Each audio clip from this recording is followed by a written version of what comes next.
Greetings, kittens. Welcome to the Podcast of Doom, the podcast devoted to epic failure analysis. I'm your host, David Appleson. Welcome to Question and Answer Time. First of all, thank you everyone for listening. The podcast continues to grow in listenership and popularity. I appreciate all that you've done to help the podcast, from your topic suggestions to just letting your friends and family know about the podcast. I know it can sometimes be difficult to get others to warm up to the topic of disasters, catastrophes, and death, so I really appreciate your effort. I feel a big part of this podcast is explaining why bad things happen, so that the next time they happen we can adopt and implement measures that will mitigate the damage. That is also the reason why I include a little bit of science or background for each episode, so that you can better understand why things happen. At the end of the question and answer time, I will announce the next 5 episodes. The first question is from ST, who wants to know if there will be a future episode on the fire bombings of Dresden during World War II. I touched on the development of the military practice of firebombing cities, first in episode 1 on the Great Peshtigo Fire. British and American war effort planners studied that enormous fire which sucked in oxygen from the surrounding areas, thus creating its own gusts of wind which fed the fire and increased the wind gusts. It was a self-perpetuating cycle or a positive reinforcement cycle which we have seen in several episodes. The British and American planners designed a scenario where they would drop incendiary bombs again and again on their urban target. The effect would be an enormous firestorm that would suck in oxygen from the surrounding area, blowing the flames to new structures, creating a larger fire that sucked in more air and perpetuated the cycle. We also briefly mentioned the firebombing of Tokyo in episode 16, about the atomic bomb dropping on Nagasaki. That incident may have killed more people than either the Nagasaki or Hiroshima bombing, which goes to show that even without nuclear weapons, man can still produce some horrific results with conventional weapons. The firebombing of Tokyo killed more than 100,000 people. In one of the real low points of the Allied effort in World War II, the British and Americans first tried this tactic on Dresden. Dresden, a picturesque and beautiful city, did not seem to be a hub of industrial war capacity when it was selected by the Allies for this bombing mission. It was, however, a large population center, and scaring civilians may have been at the heart of this mission. In 4 raids over 3 days, more than 1,000 British and American bombers dropped explosives and incendiaries into the center of Dresden. Civilians were burnt to death in their homes and in the city's bomb shelters. There was simply no safe place to run to, and many people collapsed from lack of oxygen and dropped where they stood, leaving their corpses to be consumed by the flames. The bombing of Dresden remains a contentious issue. Yes, ST, I agree that this would be an excellent subject to investigate. LY and others suggested an episode about Napoleon's doomed Russian campaign and the French army's misery-filled retreat from Moscow in the middle of winter in 1812. I agree that this would be an excellent episode, a bit daunting because so much has been written about it. At that time, Napoleon took the title of Emperor of France, although a dictator might be a bit more appropriate since he had himself crowned emperor. France by 1812 is in control of most of continental Europe, and the only powers remaining with enough manpower to fight the French were the British and the Russians. The ambitious Corsican was preparing to invade Great Britain in 1805, but had to call off the invasion when Napoleon learned that the French navy was no match for their British counterpart. Instead, he turned his attention toward Russia, that other great thorn in his side. With one of the largest armies the world had ever seen to that time, numbering by some estimates more than 680,000 soldiers from all over the empire, Napoleon marched off to Russia in June of 1812. But the Russians refused to meet Napoleon on his own terms, which would be a flat battlefield that favored French cavalry. Instead, the Russians played a game of engage and drawback while also employing scorched earth tactics. After many bloody victories, France's Grande Armée rolled into Moscow in September of that year. Game over. Or so they thought. The French found no one there to greet them. Most of Moscow had been evacuated. Napoleon was greatly dismayed to have taken a nation's capital, only to find the entire government had picked up and moved even further to the east. To add to his dismay, some Russian stragglers had set the city on fire. Running out of food, supplies, and winter clothing, Napoleon left the prized capital of Russia in mid-October.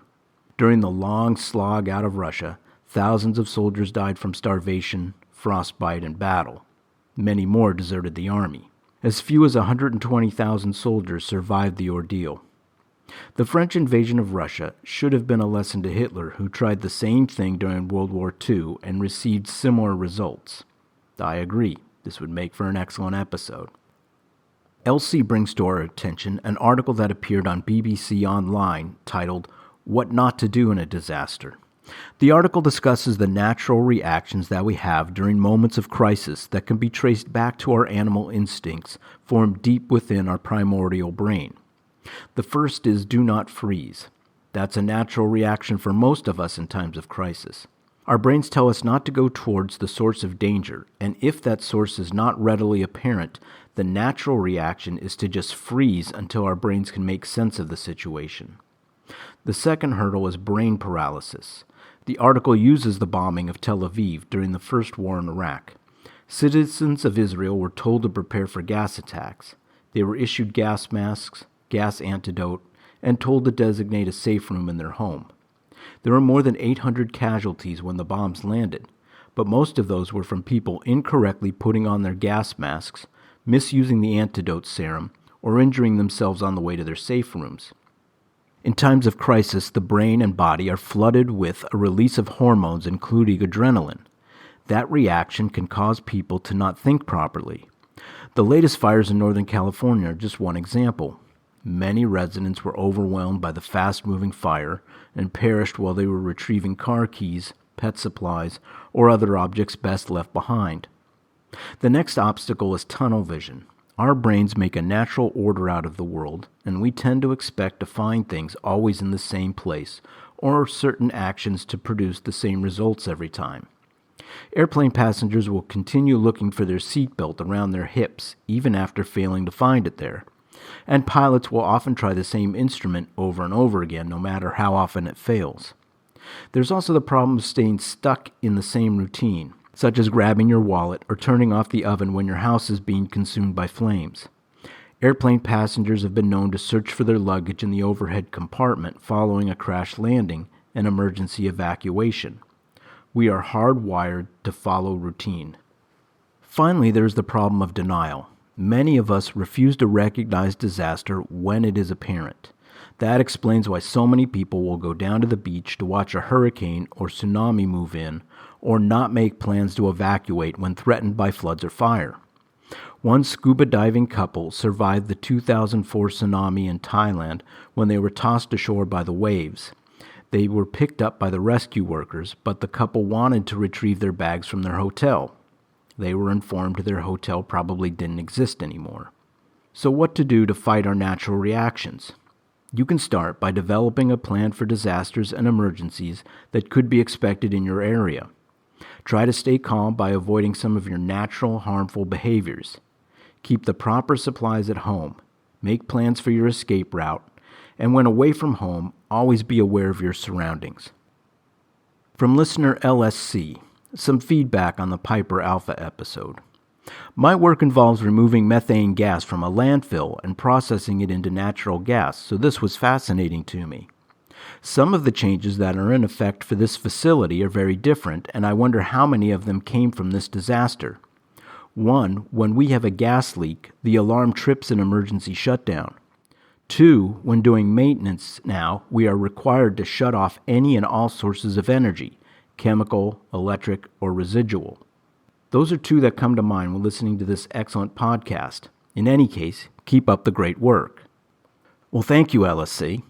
Following the horrific accident at the Piper Alpha platform, an investigation was assembled, chaired by Scottish Judge Lord William Cullen. That inquiry came up with 106 recommended changes to the North Sea drilling industry in light of the disaster. The UK Health and Safety Executive was given the job of implementing the key recommendation, the introduction of regulations requiring the owner-operator of every fixed and mobile installation operating in UK waters to submit a safety case for its acceptance to the HSE.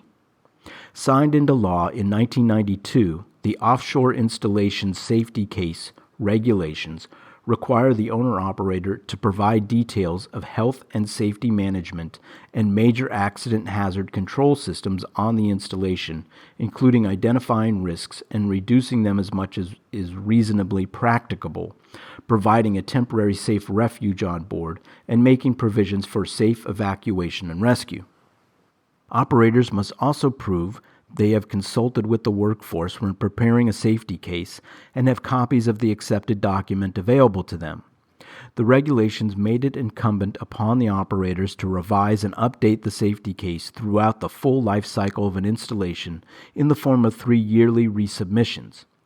In the immediate aftermath of the Piper Alpha disaster, operators spent an estimated £1 billion upgrading key installation and management systems. The 1990s witnessed a flurry of oil and gas industry legislation. The Offshore Installation and Pipeline Works Management and Administration Regulations of 1995 set out requirements for the safe management of offshore installations, while the Offshore Installations Prevention of Fire and Explosion and Emergency Response Regulations of 1995 provided for the protection of offshore workers from fire and explosion and for securing an effective emergency response. The following year, the Offshore Installations and Wells Design and Construction Regulations of 1996 were enacted to ensure the integrity of installations, the safety of offshore and onshore wells, and the safety of the workplace environment offshore. Inspectors employed by the HSE were tasked with enforcing these rules, as well as others related to first aid, selection of safety representatives and committees, personal protective and display screen equipment, manual handling, and safety zones. However, the 2010 Deepwater Horizon disaster and its ongoing legal and environmental repercussions remind us that lessons learned in one place are not always learned in others. Listener SG mentioned one potential disaster and one disaster that did occur. The Yellowstone magma plume is a giant reservoir of molten magma rock located directly below Yellowstone National Park in the western portion of the United States. In fact, it reaches beyond the boundaries of the park. This enormous reservoir could possibly erupt in a supervolcano event, as it has 3 times during the last 2.1 million years. If it did erupt, theoretically, it could end all human life on Earth by blocking out the sun and killing vegetation. The actual disaster was the Apollo 1 spacecraft accident, in which the craft caught fire while on the launch pad and killed all 3 members on board, Virgil Gus Grissom, Roger Chaffee, and Ed White. It was the first and only fatal accident in the Apollo program. The Yellowstone caldera is a depression in the ground that contains magma or liquid rock. It lies beneath the national park of the same name, located in Wyoming and Montana. The caldera measures 34 by 45 miles wide, or 55 by 72 kilometers. It formed more than 2 million years ago and has been erupting every 600 to 700,000 years, last erupting 630,000 years ago. So you could say it is due for an eruption, give or take 100,000 years. Scientists recently noticed a hot spot appear in the Yellowstone Plateau, meaning an increased expectation of eruption. Studies of the past 3 eruptions indicate that all 3 were supervolcanoes, leading some to speculate that we are due for another one of these supervolcano eruptions. A supervolcano is defined as a volcano that produces more than 1,000 cubic kilometers of debris and ash, or enough to fill Lake Erie twice over. Such eruptions have been known to trigger ice ages and wipe out species. The last supervolcano eruption happened 26,000 years ago in New Zealand. In response to this imminent danger, some NASA scientists noodled over a few ideas to prevent such an eruption at Yellowstone. Most of these ideas involved drilling several miles beneath the Earth's crust and pumping millions of gallons of water to cool off the magma. It would be an expensive endeavor, but could have an added benefit of producing geothermal power when that water turns to steam. One obstacle would be transporting that energy to where people live, as the Montana-Wyoming area is one of the most sparsely populated regions in the continental United States. None of the NASA proposals have been taken seriously by Congress, who would have to fund the project. But if there are more serious signs of an imminent eruption, that could get people moving. The Apollo 1 space program was the first of several manned missions with the goal of landing a man on the moon. Sorry, there were no women in the space program at that time. NASA was preparing for the first test flight of the Apollo Command Space Module, which was to be launched into Earth's orbit. The mission was to keep the craft in orbit around the Earth for 14 days. On January 27, 1967, Grissom, Chaffee, and White were strapped into their seats and hooked up to the craft's oxygen systems as part of a launch simulation when Grissom noticed a strange odor in the air, like sour buttermilk. No source of the odor could be found, and the simulation continued. Stuck in a hold pattern while technicians attempted to fix a communications glitch, there was a sudden voltage increase in one of the AC buses. 9 seconds later, one of the astronauts, probably Grissom, yelled, "Hey!" or "Fire!" That was followed 2 seconds later by someone else, probably Chaffee, yelling, "We've got a bad fire. Let's get out of here. We're burning up." Just 5 seconds later, there was a final cry of pain that probably came from White. The whole event was over in seconds. All 3 astronauts had perished. It was a major setback for the space program. I like this idea. Most Americans don't appreciate how important it was that we were the first nation to land a person on the moon. It is a major event in world history. Perhaps by examining this accident, we could better appreciate how difficult an endeavor that was. LB suggested the Great White Hurricane of 1888. LB is referencing the blizzard that hit the northeast coast of the United States and parts of Atlantic Canada in March 1888. It was one of the most severe blizzards ever to hit the U.S. Winds reached speeds of more than 85 miles per hour, and the snow drifts reached as high as 50 feet. It brought transportation to a standstill, and many residents were confined to their houses for more than a week. Some areas received almost 60 inches of snow. The storm brought urban rail systems, which at that time were all above ground, to a complete halt, and it took days to weeks to restore the telegraph system in most of the major cities. When passengers got stuck on the elevated train platforms, enterprising individuals brought ladders and offered to take them down for a fee. As a result of the blizzard, most East Coast cities started moving their telegraph lines and rail lines underground to prevent such an occurrence again. More than 400 people died in the Great White Hurricane of 1888. Listener AR suggested the Nedelin catastrophe. Nedelin was a rocket launch pad in Baikonur, Kazakhstan, at that time part of the Soviet Union. It was named after Mitrofan Nedelin, the chief marshal of artillery, who was in charge of the rocket test. In October 1960, the Soviets were testing a prototype R-16 rocket, awaiting the final tests before launch. The missile was 30 meters high and weighed more than 140 tons. The rocket was fueled with a controversial formula that was known for being extremely corrosive and toxic, but also was very stable and could be stored for long periods of time. Just as in Chernobyl, when the mission fell behind schedule, various safety procedures were ignored. A short circuit in one of the replaced main sequencers caused the second stage engines, while being tested before launch, to fire inadvertently. That detonated the first stage fuel tanks directly below while it was still on the launch pad, destroying the missile in an enormous explosion. Those people closest to the rocket were instantly incinerated, while those further away either burned to death or were overwhelmed by toxic fuel vapors. Others ran away from the giant fireball, only to be consumed in flames when they reached the tall security fence guarding the site. 78 people died immediately, including Nedelin and several high-ranking officials. Another 50 people died later from their burns and injuries. The entire incident was caught on film as the cameraman there to record the test launch hit the remote activation button as he fled the explosion. Nikita Khrushchev covered up the whole incident, explaining to the public that the fatalities actually occurred in an airplane accident. The delay of the program allowed the Soviet Union more time to develop more effective intercontinental ballistic missiles, and may have affected Khrushchev's decision to place some of those in Cuba, prompting the Cuba Missile Crisis 2 years later. Through our Facebook page, listener TB suggested an episode on the Sunshine Skyway Bridge spanning Tampa Bay in Florida, which has had 2 disasters.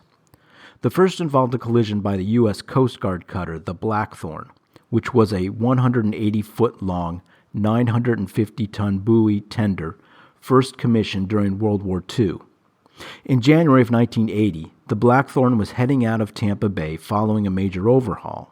On her way out, the Blackthorn received a request to pass by the Russian passenger ship Kazakhstan. Much like the Halifax incident, the procedure left the Blackthorn in mid-channel and in danger of colliding with vessels approaching from the other direction. This put it on course with the tanker SS Capricorn. To avoid collision, the Capricorn turned to the left away from the direction of general rules of navigation for 2 passing ships. There was confusion and whistle signals amid junior officers.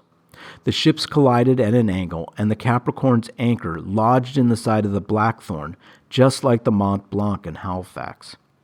When the Capricorn pulled away with the anchor still attached, it caused the Blackthorn to capsize, killing 23 crew members. This collision happened near the Skyway Bridge. The next collision took out the bridge. In the second incident, the bulk carrier MV Summit Venture, 580 feet long, with a displacement of more than 19,000 tons, was negotiating a difficult turn beneath the bridge during a severe storm just 4 months after the Blackthorn accident. Its radar failed, and the vessel struck one of the piers on the southbound span. A segment of the bridge, 1,400 feet long, collapsed, falling 165 feet into the Tampa Bay. A Greyhound bus and 6 other vehicles plummeted into the bay. 35 people died.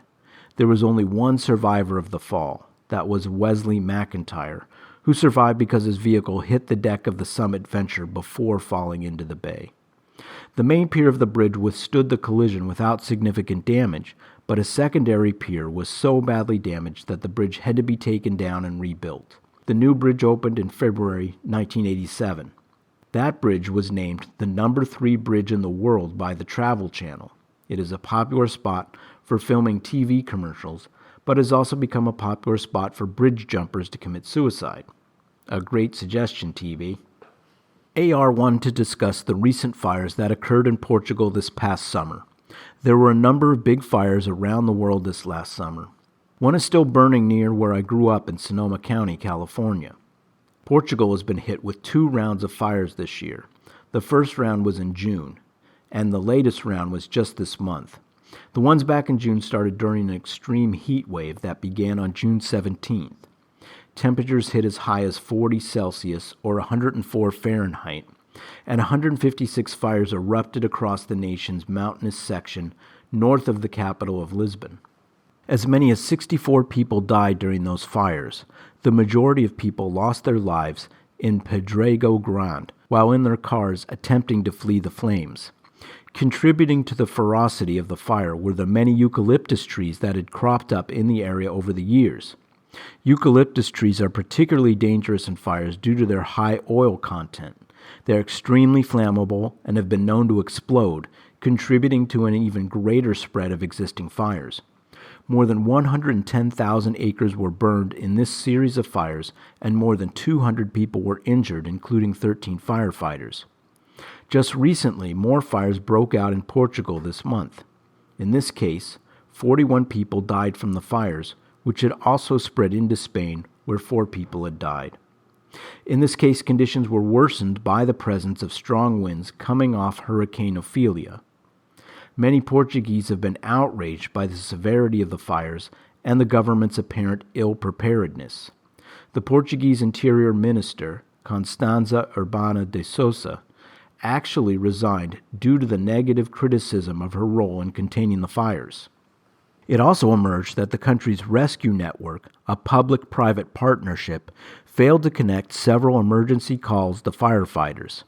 Also upsetting to the public is that apparently many of the fires were started by arsonists. The Prime Minister of Spain squarely stated that the fires were man-made.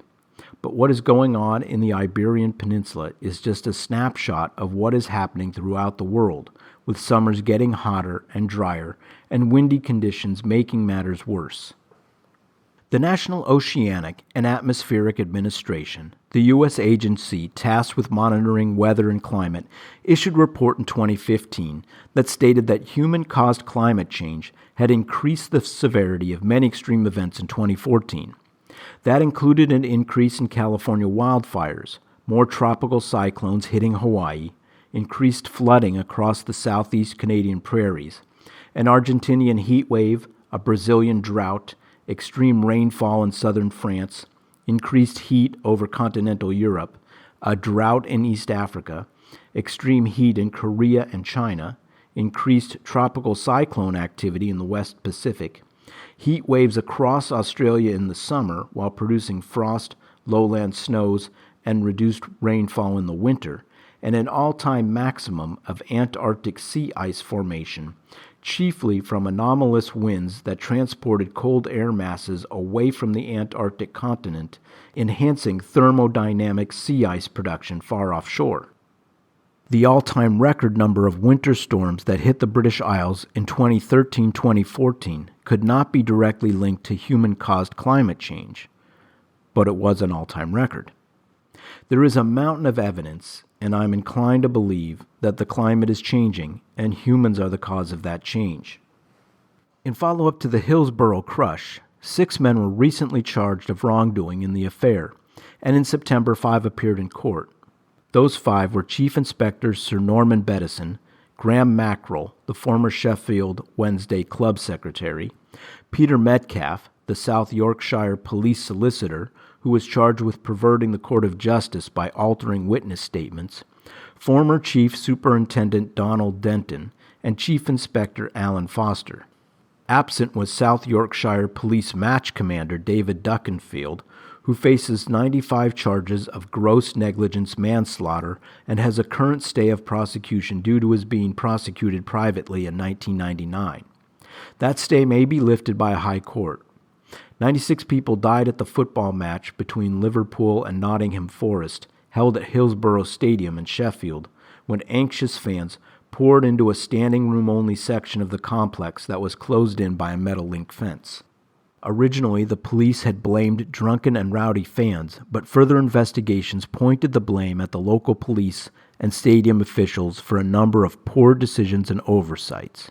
You can hear the full podcast about Hillsborough as well as the Victoria Hall crush in Sunderland in episode 21. And some follow-up on the Grenfell Tower fire in London, which was mentioned on our Facebook page but not in the podcast. The fire happened at the Grenfell Tower in North Kensington early on the morning of June 14th of this year. It was a 24-story, high-rise tower designed for public housing. The fire was first reported at a few minutes prior to 1 a.m., meaning most of the residents were asleep at the time. The fire progressed rapidly from the bottom floors as though it was fed by an accelerant, thus making escape more difficult. At least 80 people died in the fire and more than 70 were injured. The source of the fire was determined to be a short in a hot-point refrigerator located in one of the units on the 4th floor. The building was recently renovated in 2016, which included the installation of a new aluminum cladding or siding. That aluminum siding included a core of polyethylene, which just happens to be flammable. In fact, one fire investigation expert compared polyethylene to gasoline or petrol in regards to its flammability. The fire, which had started on the 4th floor, managed to reach the top of the building in just a few hours. Sir Martin Morbick was put in charge of the public inquiry, which has already been criticized for not pursuing the matter as a criminal investigation. Once the investigation concludes and the details are sorted out, this could be a future episode. And finally, from JJN, will the podcast of Doom ever do an episode about the sinking of the Titanic? The short answer to that is no. Sorry.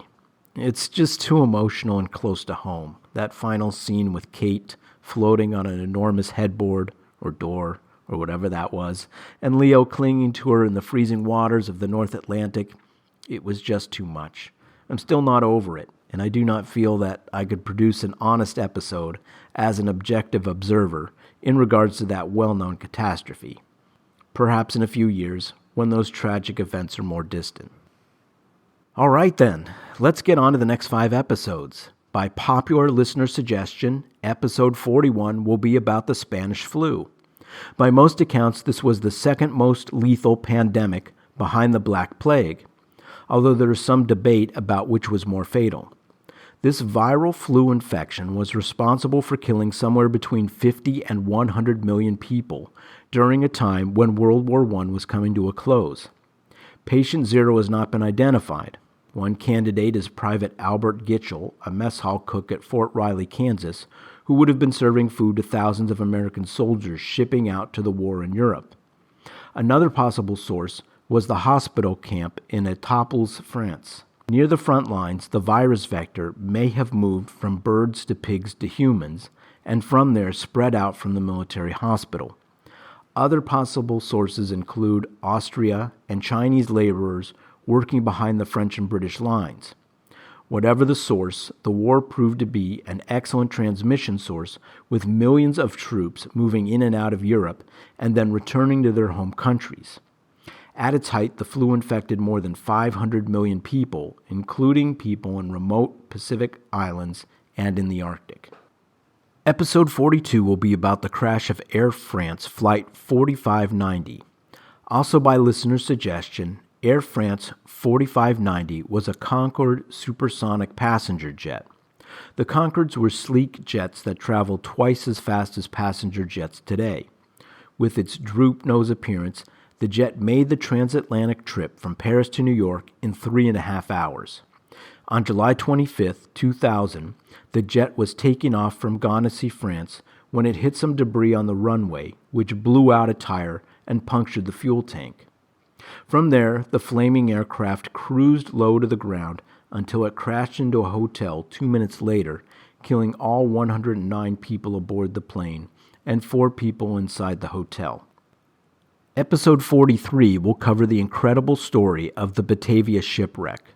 The commercial ship, flying under a Dutch flag on October 27, 1628, departed from Texel, Netherlands, with 341 passengers and crew.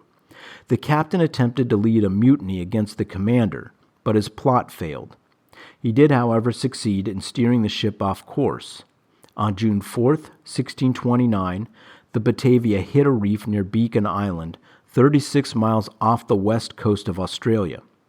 40 people died in the incident, while the rest of the passengers and crew made it to nearby islands.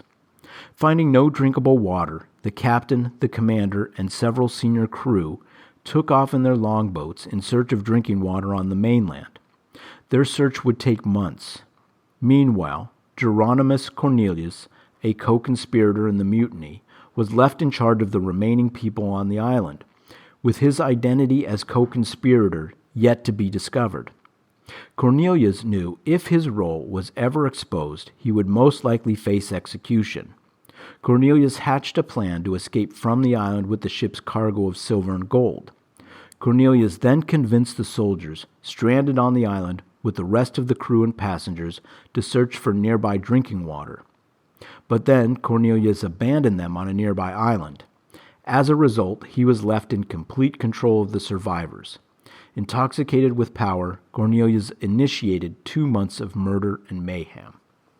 Episode 44 will cover Napoleon's ill-fated campaign into Russia, discussed earlier in this podcast.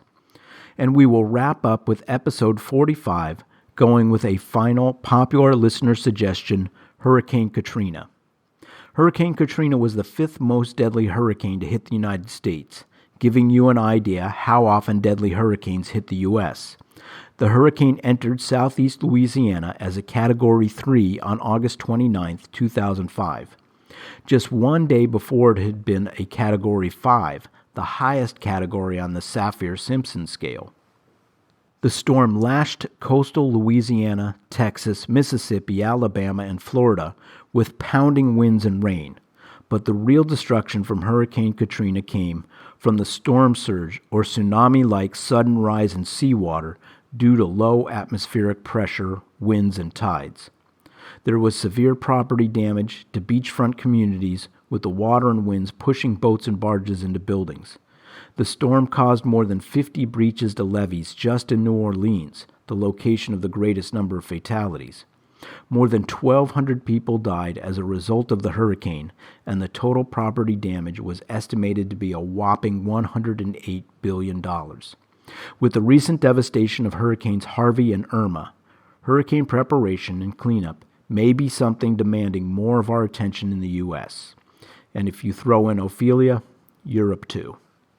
Thank you for joining me on the Podcast of Doom. I look forward to spending more time with you soon when we come out with the next episode on the Spanish flu. Until then, keep your ears pinned and your tail taut.